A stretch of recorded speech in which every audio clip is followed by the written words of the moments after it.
Hey everyone, I'm at E3 2016 with Whitney here at We Happy Few. This game is beautiful, and I was wondering what really inspired the art style for this game? It came from, well, our studio head Guillaume wanted to do a roguelike survival in an alternate history and a dystopian. And we didn't want to do a cliche dystopian, like a drab dystopian. So Guillaume had the suggestion of making a society where everybody is happy and they're forced to be happy, and you're the only person you're like the lone person in this crazy society.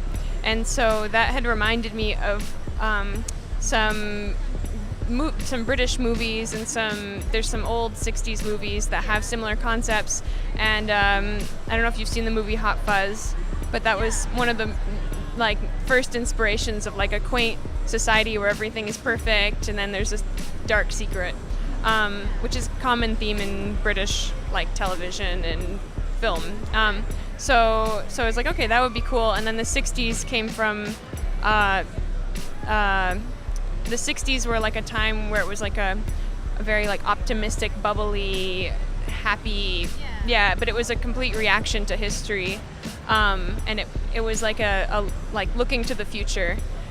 So it was like, okay, England in the 60s would be like a super rich environment to work with because there's so many things we can use. And then our narrative director, who's the writer, Alex, knew all the references and really dug that idea, and he just built the whole lore and backstory through that. So we worked together, and then from there it's just kind of grown organically, the team, everyone bringing in their own kind of ideas and stuff. So it just all kind of fit together, and the art style is it all comes through that. So mixing old world England with 60s retro design, and that's really cool. So what can you tell us a little bit about the main character and what he's going through, and maybe a little bit of his backstory?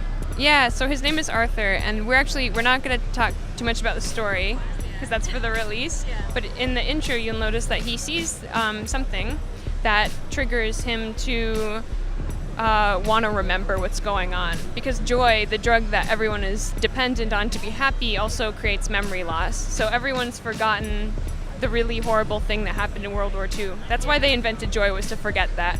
So he's stopped taking his joy because he sees this thing that triggers these memories, and he decides to go off of his joy. And now he's become a downer. He's become somebody off their joy, and he's basically a threat to society, which is why he becomes this outcast. So when you play him, you have to survive in a world that doesn't like downers like you. Yeah. Okay, so I've seen this game described as a psychological thriller. What aspects have you guys incorporated to give it that real psychological thriller vibe? Well, there's a lot to do with paranoia and suspicion. So the society, we want you. You have to craft to eat, drink, and sleep, but you also have to blend into the society. So you have to wear the right clothes. You have to learn what the society does so they don't catch you. So everybody's looking out for downers. They're very suspicious of them. So you have to, in order to get out, you have to blend in, and so that creates a lot of paranoia. What about the gameplay? Can you tell me what it's like to play We Happy Few? Yeah, so it's a procedurally generated world. So every time you die, we have the roads and buildings respawn and arrange themselves. So it's a completely different layout every time you. Yeah, so that means that it's different every time you play, but narrative and gameplay elements are scattered throughout that. So depending on every time you start over, you might have new narrative encounters and new gameplay encounters that you find, and everything will propel you through the world and propel you through the story. Yeah. Okay, when can we? What platforms can we expect We Happy Few to come out on, and when? On July 26th, it'll be out on the Xbox game preview program and on Steam early access for the unfinished game.